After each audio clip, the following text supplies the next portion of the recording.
Existem lugares que o mapa esqueceu, mas que não esqueceram de nós.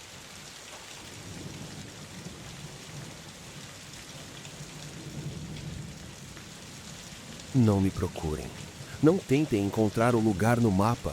Vocês vão achar que é só mais uma vazia, mais um punhado de telhas desmoronando sob o mato. Não é. E se fizerem o que eu fiz, se deixarem a curiosidade vencer o bom senso, vão acordar com o mesmo vazio dentro do peito que eu carrego. O vazio de ter sido avaliado, item por item, e considerado interessante o suficiente para deixar viver. Tudo começou com um artigo acadêmico obscuro sobre migração interna. Uma foto em preto e branco de Vilarinho nos anos 50, ainda cheia de vida. O que me fisgou foi uma nota de rodapé. Relatos orais mencionam uma etiqueta de despedida incomum entre os últimos moradores. Nenhuma explicação. Era o tipo de mistério raso que enche uma tarde de pesquisa. Encontrei coordenadas aproximadas. Decidi que seria uma boa viagem de fim de semana, uma história para contar. A estrada morreu numa cerca de arame farpado e enferrujado. A partir dali, foi a pé. O silêncio era o primeiro aviso. Não o silêncio de um lugar vazio, mas um abafamento, como se o vale usasse uma cápsula sobre os ouvidos. O ar estático não carregava cheiro de terra ou folhas apodrecendo, só uma secura antiga, de cômodo fechado por séculos. As casas de granito, ossados contra a encosta, tinham um olhar vesgo pelas janelas sem vidro. Nada de especial, só a melancolia padrão de qualquer aldeia fantasma. Para minha decepção de turista, não havia móveis, objetos pessoais, nada que contasse uma história humana íntima. Até que entrei na última casa da rua principal, a mais intacta. A sala era um cubo de sombras. A luz da tarde cortava uma faixa poeirenta no chão de madeira. Foi quando vi. Sobre o peitoril da janela da cozinha, no centro daquela faixa de luz, 3 objetos estavam dispostos em linha perfeitamente reta.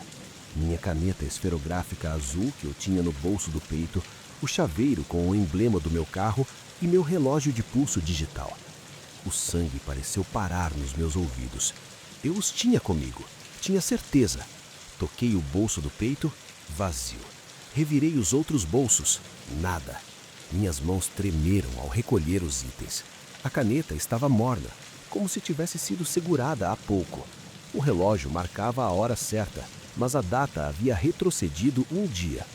O instinto era correr, mas uma parte burra da minha mente, a parte que escreve artigos, argumentou.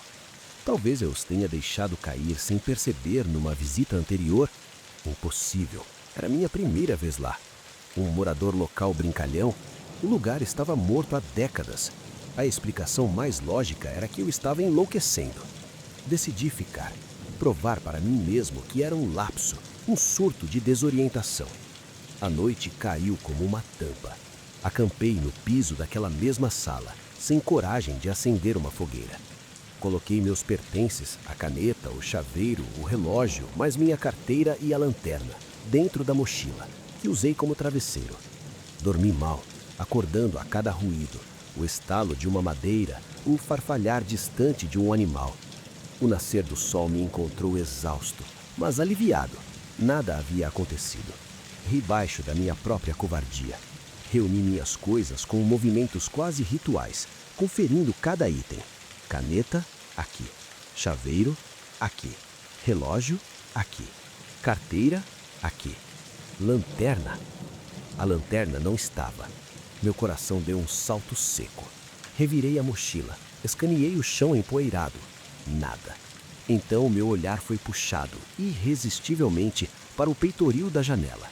Lá estava ela, minha lanterna de alumínio, posicionada exatamente como os objetos do dia anterior, no centro de uma nova faixa de luz matinal. Mas não estava como a deixei. A bateria havia sido removida e colocada ao lado, alinhada com o corpo principal.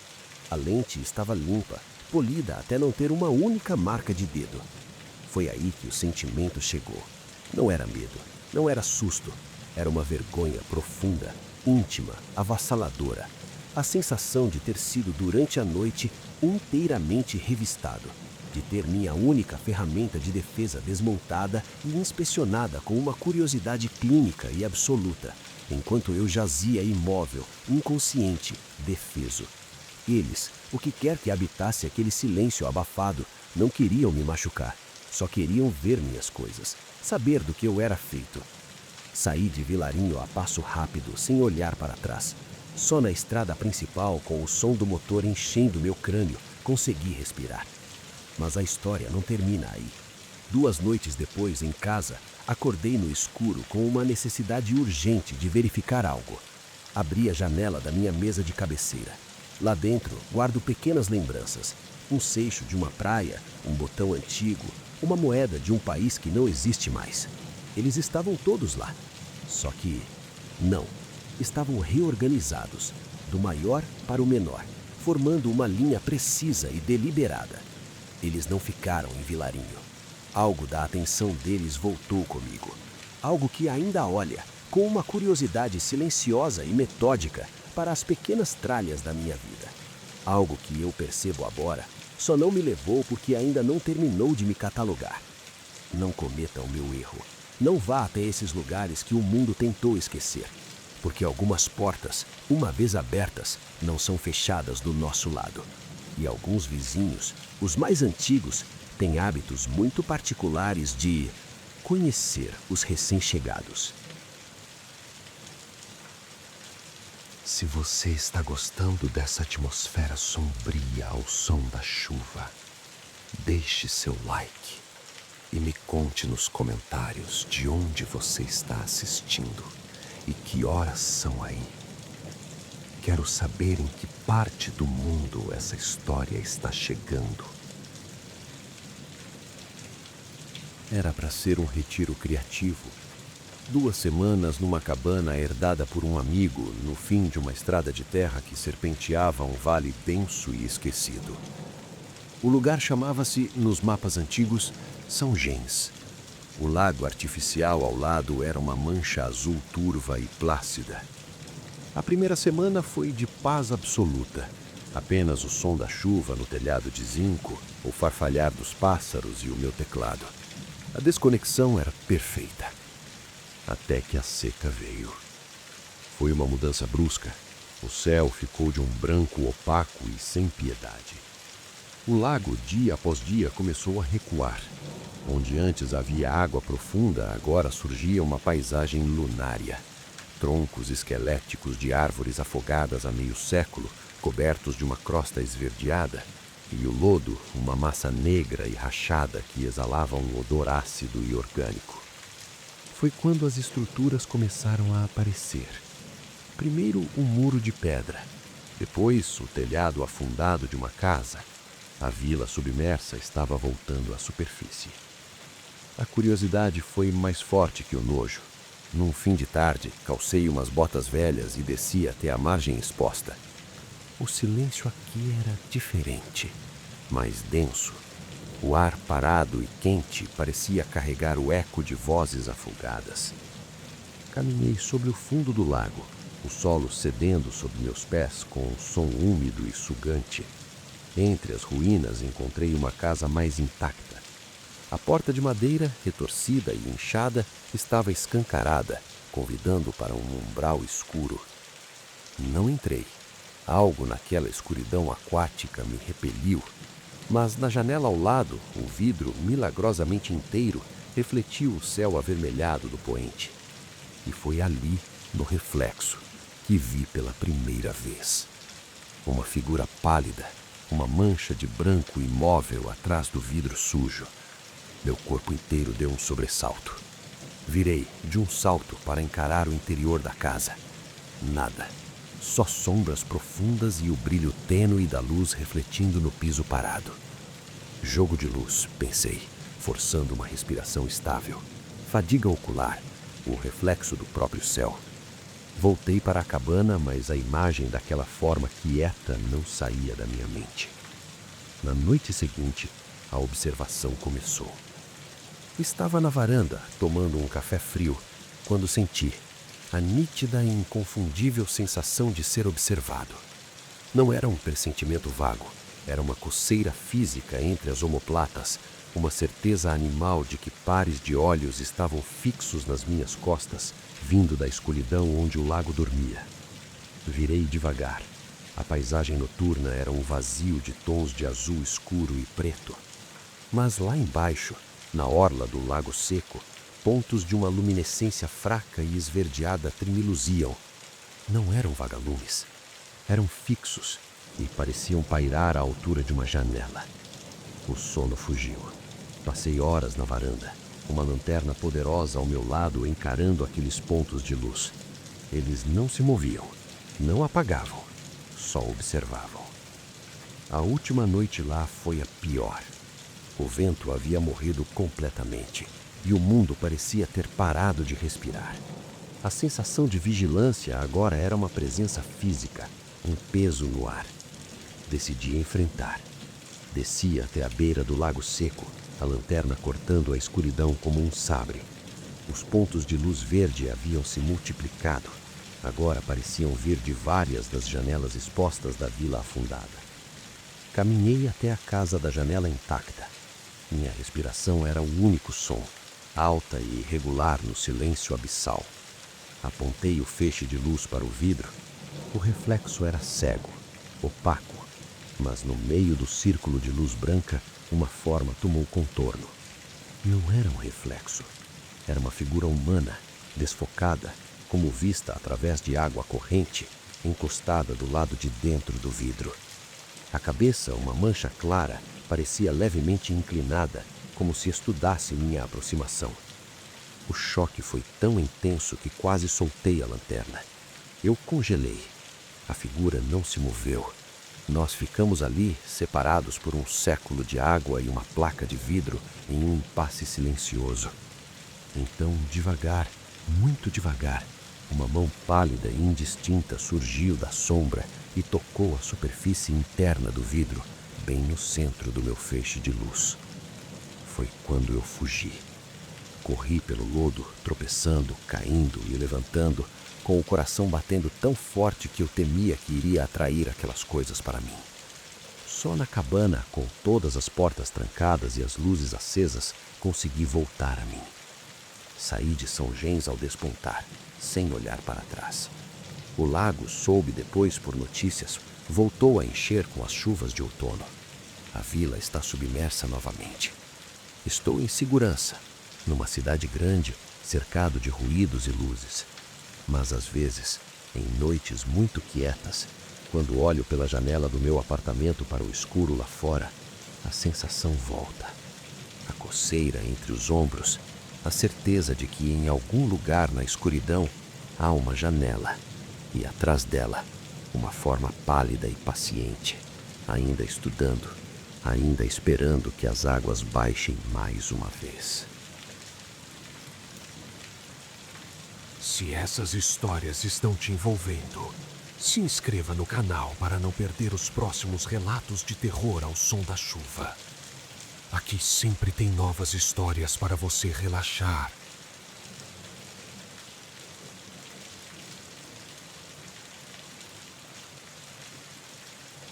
Preciso colocar isso em ordem. Escrever para tentar encontrar uma falha na lógica, um buraco na narrativa, porque a explicação racional é sempre preferível. Sempre. Meu nome é Daniel, e até 3 meses atrás eu era o tipo de pessoa que ria dessas histórias. Agora só consigo me agarrar a elas como a um salva-vidas.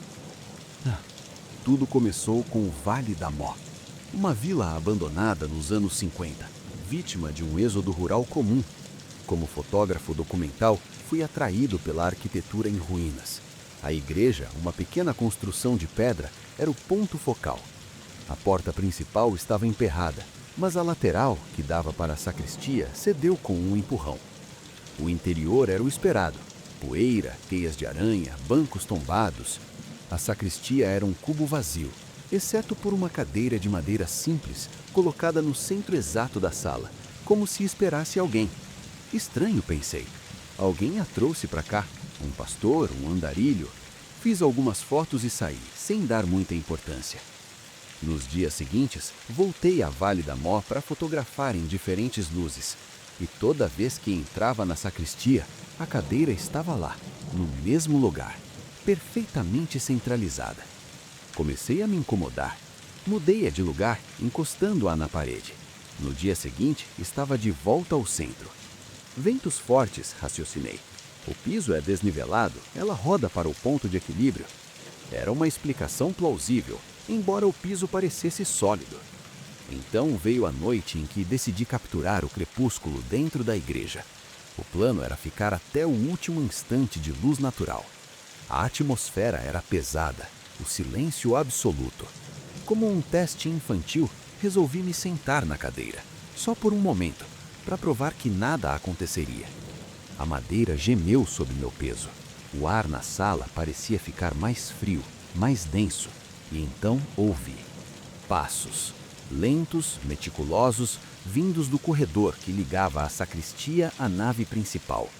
Passos que não tentavam ser sorreteiros, eram deliberados, pesados, como o de alguém arrastando os pés com um cansaço extremo.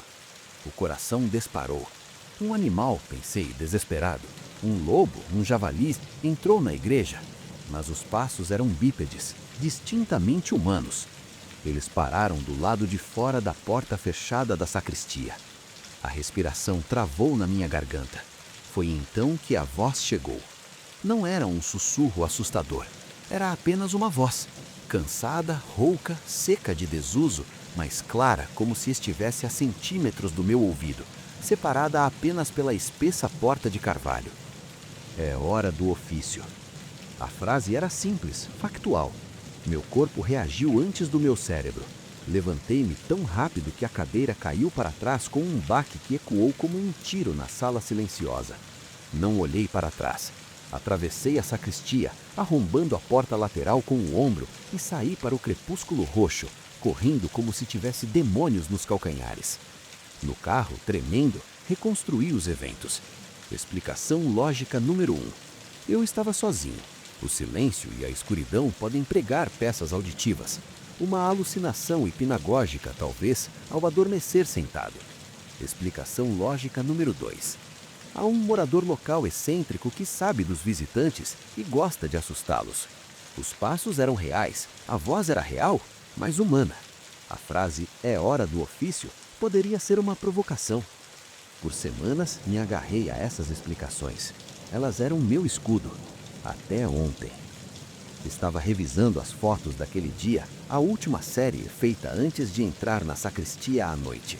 Há uma imagem, a última com luz natural, tirada da nave olhando para o arco que leva ao corredor da sacristia. Na imagem, tudo está em foco. A pedra desgastada, o pó flutuando nos raios de sol.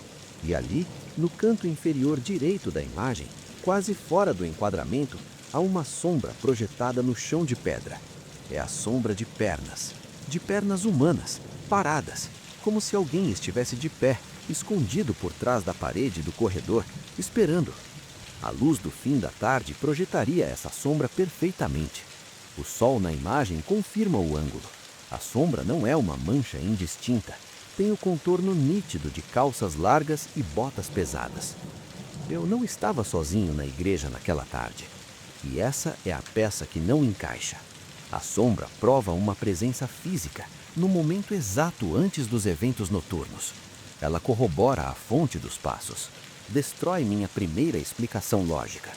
Quanto à segunda, que tipo de pessoa ficaria horas parada atrás de uma parede em uma igreja abandonada só para à noite sussurrar uma única frase para um estranho? A minha mente racional se contorce, procurando uma saída. Talvez seja um defeito na lente, um artefato digital, pareidolia, qualquer coisa. Mas no fundo, eu sei. Sinto o frio daquela sala voltando. Ouço o arrastar daqueles passos no silêncio da minha memória. A voz seca ecoa. E a parte mais terrível não é a sombra na foto, é a cadeira. Porque agora, em casa, às vezes sinto um impulso inexplicável de arrastar uma cadeira da minha cozinha e colocá-la no centro exato da sala vazia, só para ver, só para esperar. E eu me recuso a aceitar. Foi um truque, tinha que ser. A mente humana é frágil, sugestível. A sombra é um defeito no sensor da câmera. Sim, essa é a verdade. A única verdade que posso permitir que exista.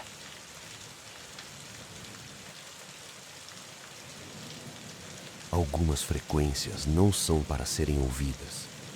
Não estou falando de ruído branco ou dessas gravações subliminares de autoajuda. Falo de sinais que atravessam o éter como um suspiro de lugares que deveriam estar quietos. Eu era um operador de rádio amador, e meu erro foi sintonizar uma estação que não estava no ar. Minha configuração era modesta, no sótão do meu apartamento, num bairro antigo e tranquilo. Passava noites vasculhando as ondas curtas, captando conversas de navios, códigos meteorológicos, o burburinho do mundo. Até que, numa noite de outono particularmente clara, encontrei um sinal na faixa mais baixa, onde normalmente só há estática. Era uma voz masculina, monocórdica, lendo algo. A qualidade era estranhamente cristalina, sem o habitual chiado de fundo. A voz dizia: precipitação acumulada de cinza estimada em 2 milímetros.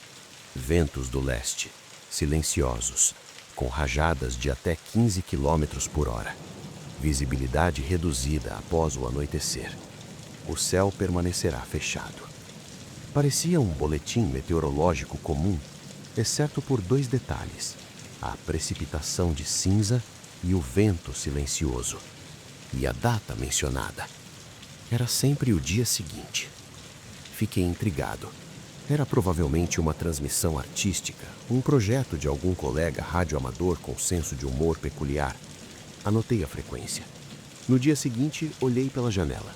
Dia comum, nenhuma nuvem no céu. Sorri da bobagem. Na noite seguinte, lá estava ele novamente.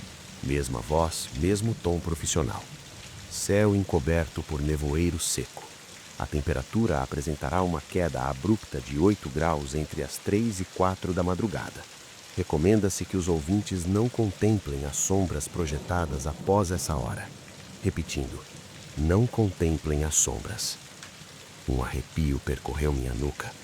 Era mais específico, mais direcionado. Como se soubesse que alguém estava ouvindo. Verifiquei minhas conexões. Pensei em interferência ou em alguém me pregando uma peça, mas o sinal era limpo, profissional. Decidi gravar. Por uma semana, gravei todas as transmissões. Elas vinham sempre à mesma hora, com previsões cada vez mais bizarras para o dia seguinte. A umidade do ar atingirá 0%.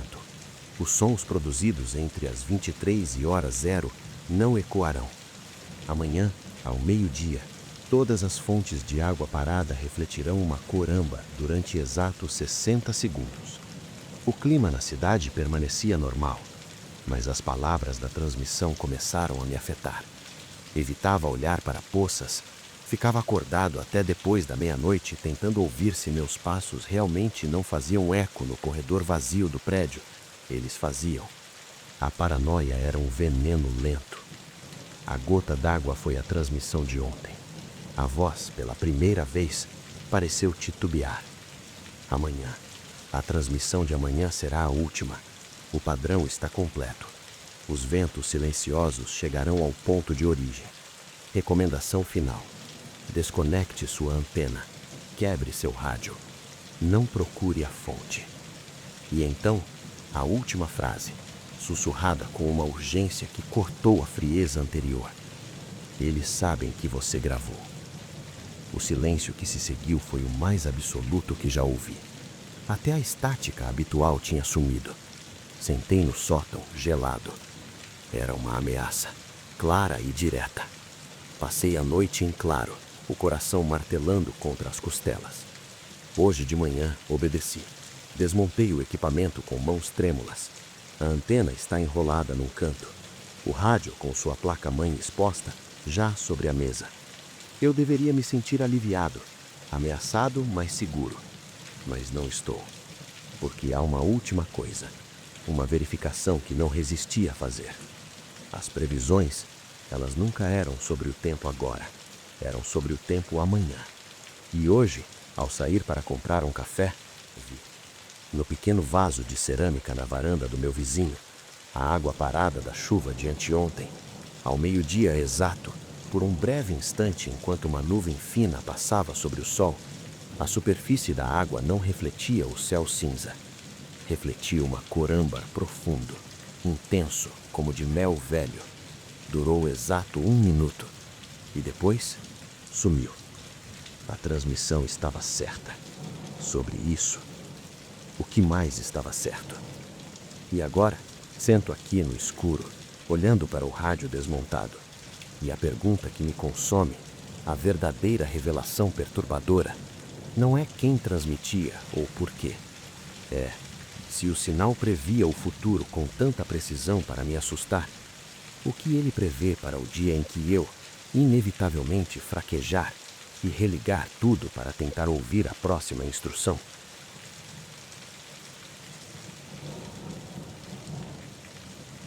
Sou arquiteta. Meu mundo é feito de linhas, volumes, materiais tangíveis. O sobrenatural é uma falha no projeto, uma rachadura na lógica. Até conhecer a Azinheira. Não fui lá por fantasmas, fui por causa das pedras. A vila era um estudo perfeito de arquitetura vernacular em declínio, uma tese pronta. Cheguei ao entardecer. O ar era espesso e quieto, o tipo de silêncio que parece absorver o som dos seus próprios passos. As casas de granito se agrupavam como dentes podres numa mandíbula aberta. Era São João, mas a data não significava nada para mim, só uma coincidência no calendário. Configurei minhas câmaras de movimento em pontos estratégicos, na igreja em ruínas, na antiga praça, no beco mais estreito. Eram equipamentos sensíveis, programados para acionar com o mínimo de vibração. A ideia era capturar os efeitos da erosão noturna, talvez algum animal, nada mais. Instalei o monitor portátil na cozinha abandonada da casa que escolhi como base. Acendi uma lanterna de campanha e esperei. A primeira hora foi apenas o crepitar do equipamento eletrônico e o zumbido distante de insetos lá fora. Depois, o silêncio se aprofundou. Os insetos calaram. O ar parou de se mover. Foi quando o som começou. Primeiro, um badalar, longínquo, abafado, como se viesse de dentro da terra ou de detrás de uma muralha de algodão. Não era um sino de igreja comum. Era mais fino, mais agudo, uma nota única e persistente. Meu corpo reagiu antes da minha mente. Os músculos da nuca tensionaram. As palmas das mãos ficaram úmidas. Era apenas um som, eu me disse. Vento numa fresta, metal rangendo. Então vieram os passos. Não eram passos solitários, eram muitos. Uma multidão arrastando os pés no caminho de terra da rua principal. Um rumor surdo, ritmado, que se aproximava lentamente.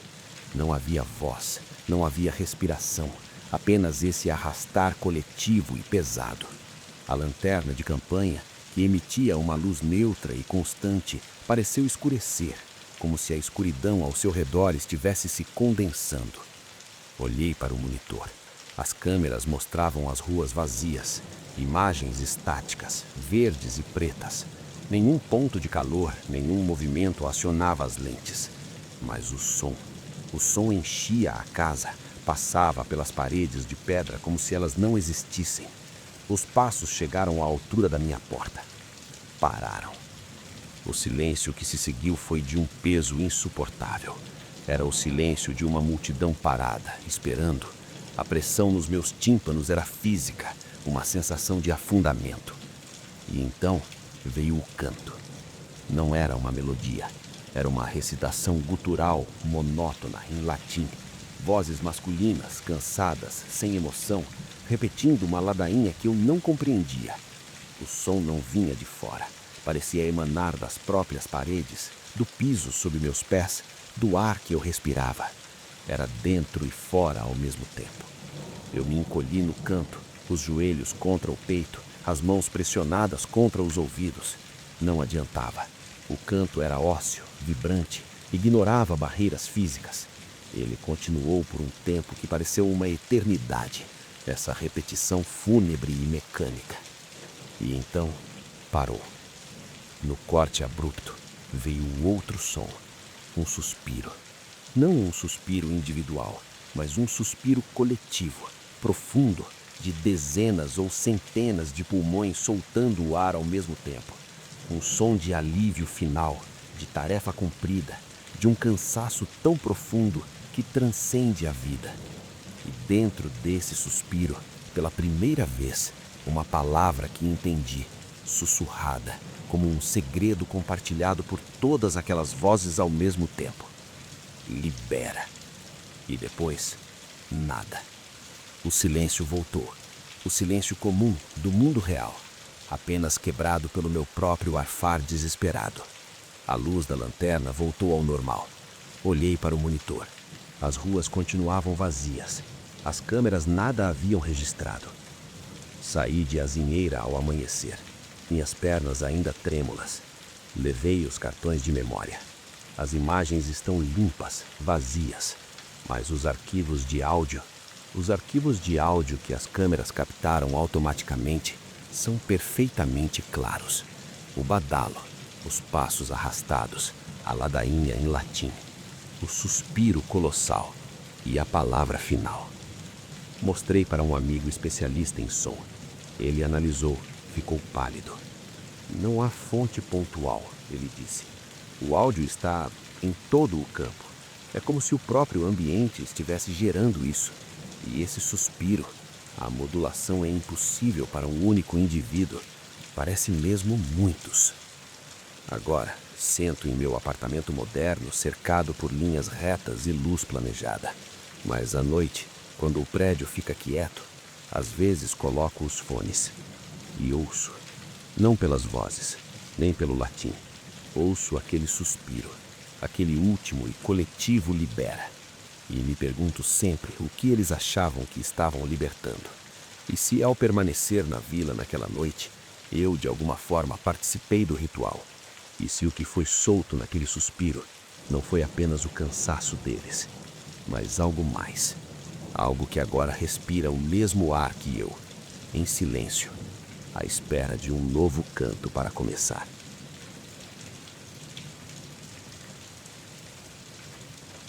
Tudo começou com a herança mais estranha do meu tio-avô Arthur. Um diário de bordo de um faroleiro, não do litoral, mas de um farol no interior, às margens de um rio que secou décadas atrás. O lugar chamava-se Pedra Alva. As anotações eram meticulosas, chatas na maioria, falando de níveis de água e manutenção da lanterna, até chegar nas últimas páginas.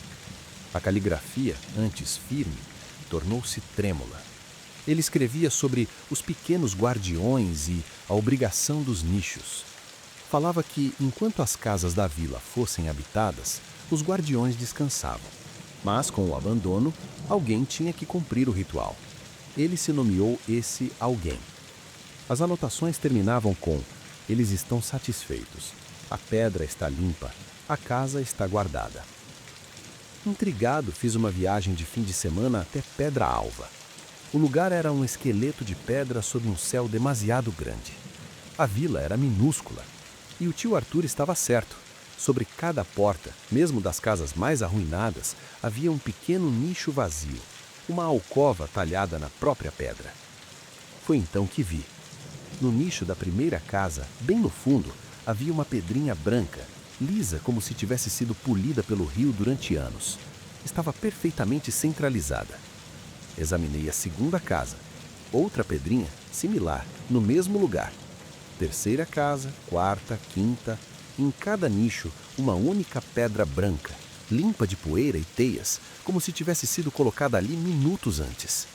Um arrepio percorreu minha espinha. Era o ritual do tio Arthur? Ele ainda vinha até aqui, décadas depois? A ideia era ao mesmo tempo tocante e profundamente perturbadora. Decidi que, por respeito, não tocaria nas pedras. Mas a última casa, a maior, que devia ter sido a do administrador, me chamou. Seu nicho estava vazio. O vazio parecia errado, uma quebra no padrão. Sem pensar muito, agarrei uma pedra branca do leito seco do rio ali perto, lavei-a na minha garrafa d'água até brilhar e, com um sentimento solene e um pouco ridículo, coloquei-a cuidadosamente no nicho vazio. Pronto, tio Arthur, pensei. A vila está guardada. Na hora de ir embora, passando pela primeira casa, dei uma última olhada. O nicho estava vazio. A pedra havia sumido. Confuso, verifiquei a segunda casa. Vazio. A terceira. Vazio. Todas as pedras que eu havia visto tinham desaparecido. Só a que eu colocara na última casa permanecia no lugar. Uma explicação lógica surgiu. Animais, um pássaro carregando materiais para um ninho, mas eram pedras e sumiram todas de uma vez? A sensação de que fiz algo errado, de que quebrei um equilíbrio, começou a crescer. Saí dali rápido, uma ansiedade incomum apertando meu peito. A noite na pousada da cidade mais próxima foi inquieta. Sonhei com pedras rolantes, com nichos escuros que eram olhos. Acordei de madrugada com uma necessidade absurda e urgente. Eu tinha que voltar e tirar aquela pedra que coloquei. Voltei à Pedra Alva ao amanhecer. Corri direto para a casa do administrador. O nicho estava vazio. Minha pedra também havia sumido. Um alívio doentio me lavou. Talvez tudo tivesse sido uma alucinação coletiva, ou o tal animal tivesse feito seu trabalho. Eu estava pronto a aceitar qualquer explicação. Foi quando, ao me virar para sair, vi. No centro exato do piso de terra batida da sala, elas estavam dispostas. Todas as pedras brancas que eu havia visto no dia anterior e mais a que eu trouxera. Formavam um círculo perfeito. E no centro desse círculo havia uma única pedra diferente, negra, áspera, pontiaguda, como uma seta. E ela apontava diretamente para a porta por onde eu havia entrado. Ou melhor, para onde eu estava agora em pé. O ar pareceu sair dos meus pulmões. Não era um animal, não era coincidência. Era uma resposta, um aviso. Eu não completara o ritual do tio Arthur, eu o profanara. E os guardiões, seja lá o que fossem, não estavam satisfeitos. Eles se reorganizaram e me mostraram com clareza geométrica que eu era o elemento estranho no padrão. A pedra negra era o meu marcador. Saí dali a passo largo, sem correr, sentindo o peso de dezenas de nichos vazios me observando das paredes. A dúvida que ficou, mais aterradora do que qualquer aparição, é esta. Será que meu tio-avô Arthur, no fim da vida com a caligrafia trêmula, estava realmente cumprindo um ritual para aplacar algo? Ou será que ele, como eu, havia perturbado a ordem das coisas e passou o resto dos seus dias tentando em vão colocar as pedras de volta no lugar? E será que, ao sair de Pedra Alva, eu não estou, assim como ele, condenado a carregar o peso de um nicho vazio que é só meu, esperando pela pedra que falta?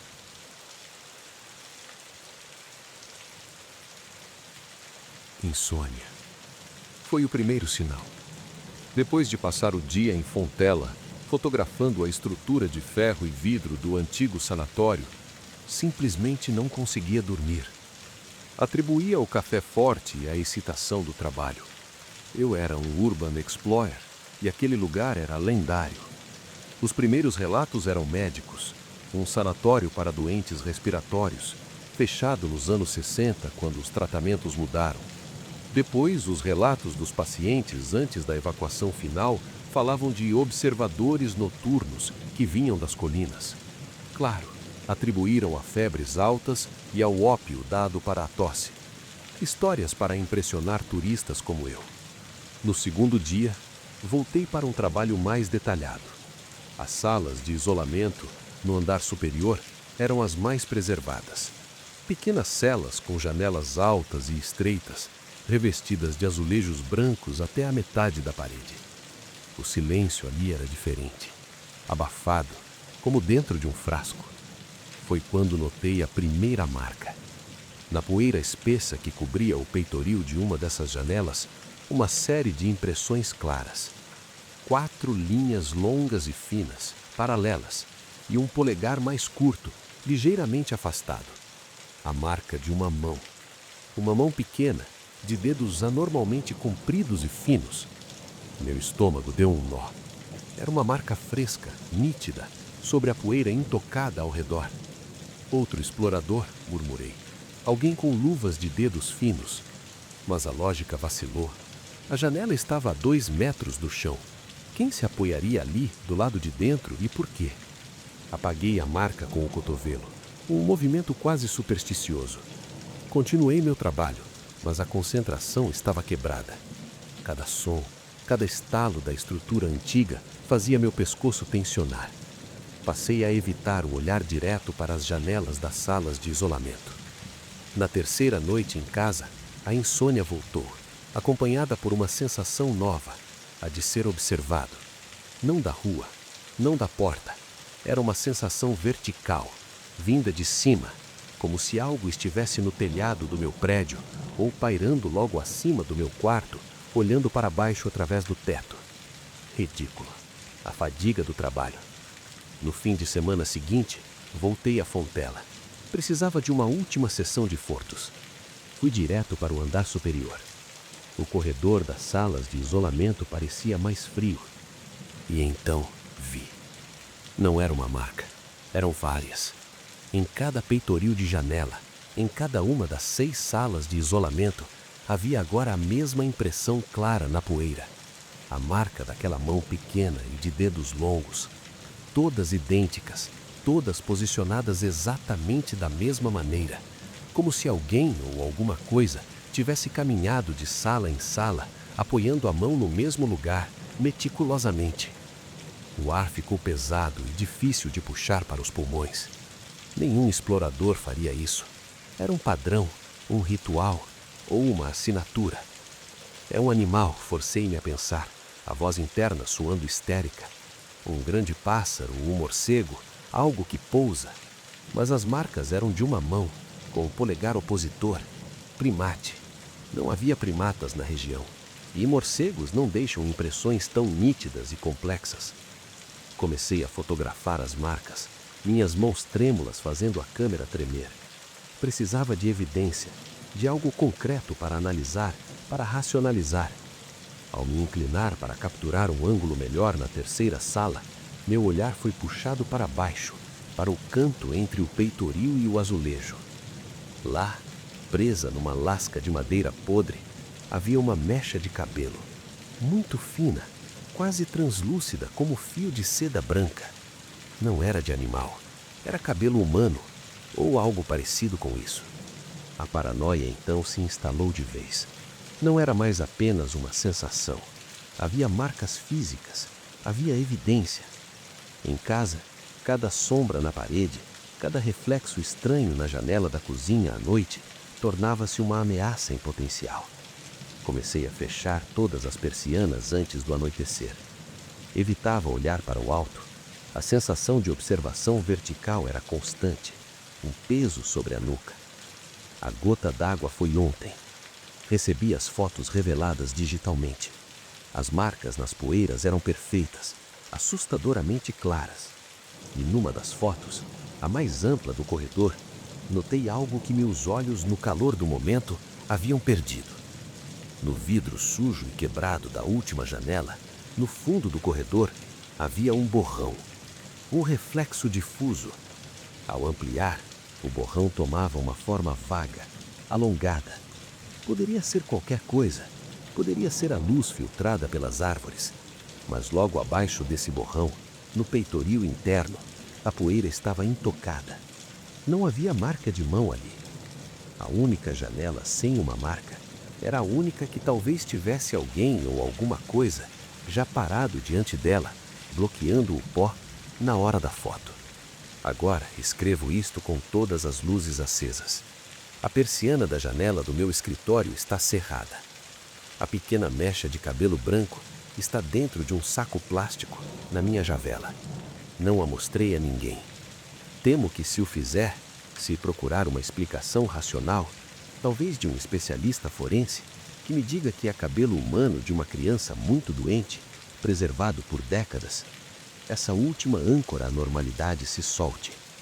E se ela se soltar, serei forçado a aceitar a única outra conclusão: que os observadores noturnos dos registros dos doentes nunca foram delírio, que eles não vieram apenas das colinas, que alguns deles, talvez os mais curiosos, ficaram, e que ao passar tanto tempo entre eles, eu tenha despertado um interesse similar. O tipo de interesse que faz uma criatura deixar uma marca, depois outra, e depois outra, como uma criança curiosa tocando no vidro de um aquário, tentando chamar a atenção do peixe solitário do outro lado. A mente ou o sobrenatural, a pergunta já não importa. O resultado é o mesmo. Não durmo mais e nunca mais, nunca olho para cima no escuro.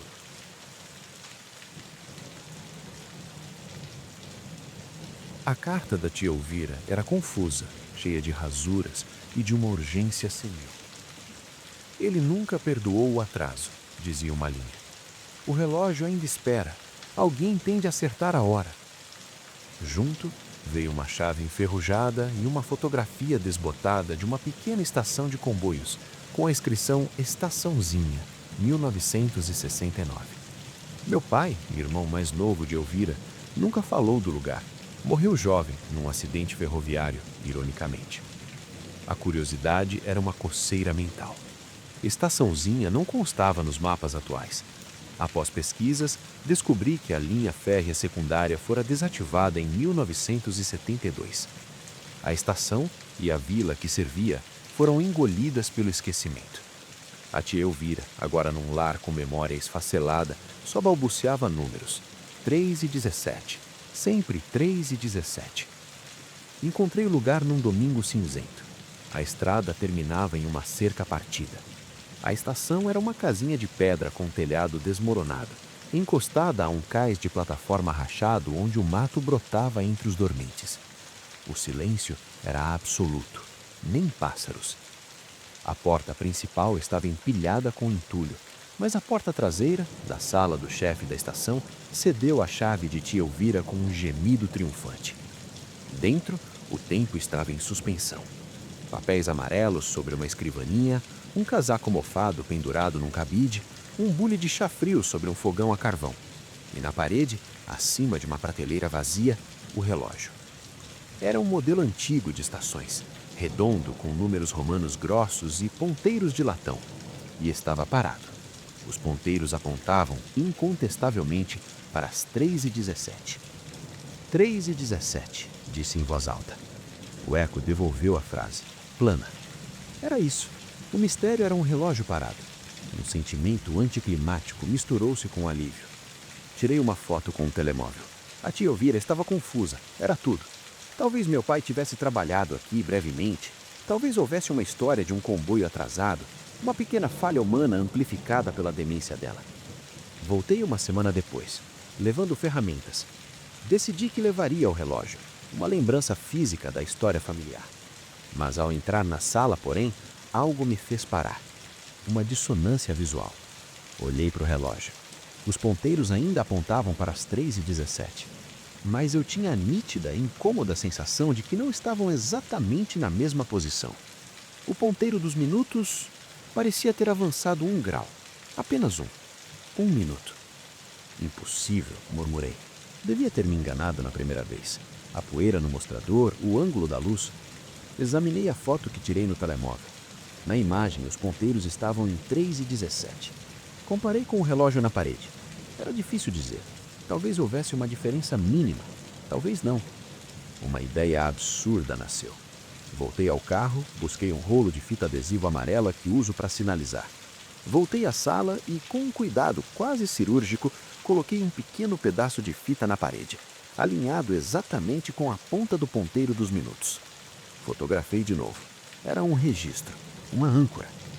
A visita seguinte foi 1 mês depois. Entrei na sala com o coração nos pulmões. O relógio, a fita amarela na parede e o ponteiro dos minutos. Ele havia movido, claramente. Não estava mais alinhado com a fita. Estava 1 minuto à frente. Marcava 3 e 18. O ar saiu dos meus pulmões. Alguém estava a vir aqui. Alguém estava a dar corda a esta coisa, brincando comigo. Revesti a sala. Nenhum sinal de entrada. As teias de aranha nas portas intactas. A poeira no chão imaculada, exceto pelas minhas próprias pegadas da última vez. Ninguém. Voltei uma semana depois. 3 e 19. 2 dias depois, 3 e 20. Não importava o intervalo. O ponteiro dos minutos avançava exatamente 1 minuto a cada vez que eu punha os olhos nele. Era como se o tempo dentro daquela sala só progredisse na minha presença. E apenas 1 minuto de cada vez. A hora, no entanto, permanecia sempre a mesma. 3 e alguma coisa da madrugada. A última peça do quebra-cabeças veio de um arquivo digitalizado de jornais regionais que encontrei online. Procurei por Estaçãozinha e Acidente. A notícia era pequena, datada de 15 de julho de 1971. Desaparecimento na linha secundária. O comboio de carga número 471, com destino à Estaçãozinha, não chegou ao seu destino na noite de ontem. A última comunicação da equipe foi às 3h17, reportando tudo normal, antes que a comunicação caísse. Buscas na linha não localizaram vestígios do comboio ou da equipe de 3 homens. O caso permanece em aberto. 3h17, a hora da última comunicação, a hora em que o relógio parou. Hoje, olho para a última foto no meu telemóvel. O ponteiro marca 3h24. Avançou 7 minutos desde que comecei a observar. 7 visitas. E a pergunta que agora me rói, a única que importa, não é como isto acontece. É o que acontece quando o relógio, minuto a minuto, visita após visita, finalmente alcançar a hora certa. Quando os ponteiros, depois de décadas parados, marcarem o próximo minuto da história que ficou congelada. O comboio que nunca chegou, onde estará nesse momento? E será que a plataforma vazia da estaçãozinha estará finalmente pronta para recebê-lo? A tia Elvira tinha razão. Alguém tem de acertar a hora. Mas eu já não tenho certeza se devo ser eu a fazer isso.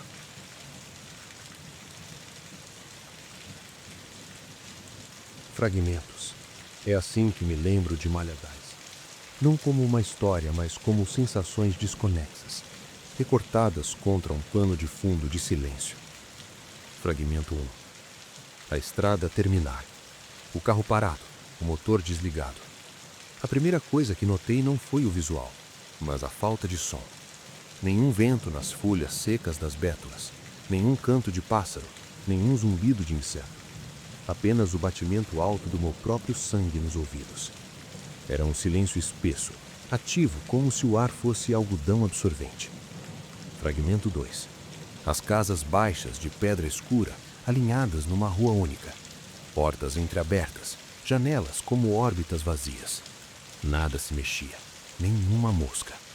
O sol da tarde, forte, não produzia sombras nítidas.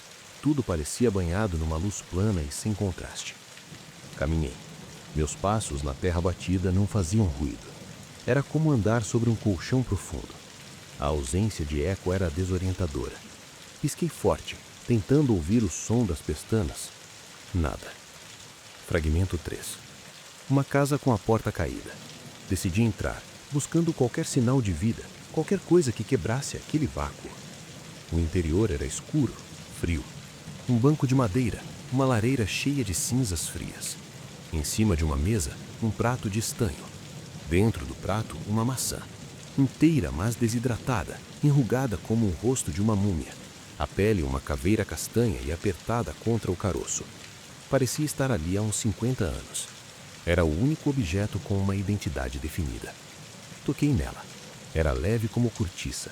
Não emitiu som ao rolar no prato. Fragmento 4. A pressão começou nos tímpanos. Não era dor, era uma sensação de afundamento, de despressurização, como ao descer uma montanha muito rápida. Respirei fundo. O ato de inspirar não produziu o som familiar do ar entrando. Senti a expansão do peito, mas o mundo permaneceu em silêncio absoluto. Uma ponta de pânico, aguda e fria, começou a subir da minha barriga. É hora de ir, pensou uma voz dentro da minha cabeça, e a própria voz interna pareceu abafada. Fragmento 5. A janela da casa. Olhei para fora, para a rua ensolarada e imóvel. No meio da rua, a uma distância que não conseguia calcular com precisão devido à luz plana, estava uma figura. Não era uma sombra. Era uma forma humana, mas sem detalhes, como se esculpida em ardósia fusca. Não se mexia. Não estava voltada para mim nem para longe de mim. Estava simplesmente ali. E olhando para ela, percebi que a pressão nos meus ouvidos aumentava. Era como se aquele silêncio tivesse uma fonte, e a fonte era aquela forma estática. Fragmento 6. A decisão de sair não foi um pensamento, foi um impulso animal. Virei-me da janela e atravessei a sala silenciosa. Ao passar pela mesa, olhei para o prato. A maçã mumificada não estava mais lá. No lugar, no centro do prato de estanho limpo, Havia um único seixo negro e liso. Nunca o tinha visto antes. Não parei. Fragmento 7. Correr no silêncio é uma das experiências mais aterrorizantes que se pode ter. Meus pulmões arfavam, meu coração batia a 1000, meus pés golpeavam o chão e não saía um único som. Era uma pantomima frenética e desesperada, um filme mudo de terror. Não ousei olhar para trás. A única prova de que me movia era a paisagem que desfilava, lenta e surreal ao meu lado. Fragmento 8. A cerca no limite da vila, a estrada de terra. Ao colocar o pé do lado de fora do limite, do lado de onde tinha vindo, o som explodiu como um trovão. O vento nas árvores era um rugido. O canto de um pássaro ao longe foi uma sinfonia estridente. O meu próprio grito de alívio preso no peito saiu como um ganido rouco e alto. Caí de joelhos na terra, os ouvidos a latejar com a subida e inundação do mundo. Fragmento final. Sentado no carro, com as portas trancadas, olhando para o vale adormecido que escondia Malhadais. A memória já se desfazia, tornando-se irreal. Talvez tenha sido um ataque de pânico, uma alucinação sensorial. Sim, isso fazia sentido. A mente humana é frágil. Então procurei no bolso do casaco um pacote de pastilhas elásticas. Encontrei o pacote. E mais alguma coisa. Um objeto frio e pesado. Puxei-o para fora. Era um seixo. Negro, liso, idêntico ao que tinha visto no prato, no lugar da maçã. Olhei para ele repousando na minha palma suada. O carro estava cheio de sons, o tic-tac do relógio, a minha respiração. E então, por um segundo, menos que um segundo, todos os sons do interior do carro se foram. O tic-tac, a respiração, o rumor distante do vento. Um vácuo perfeito e abrupto. E no centro desse vácuo veio um sussurro. Não pelos ouvidos, foi dentro do meu crânio, claro como uma agulha de gelo. Você esqueceu a maçã. O som voltou. O seixo negro continua na minha mão. Agora está em cima da minha secretária em casa. Às vezes, em momentos de silêncio doméstico, quando a geladeira desliga, quando o trânsito lá fora para, a pressão dos meus tímpanos regressa. Leve, quase imperceptível. E fico a pensar. Será que Malhadais não é um lugar? Será que é uma fome?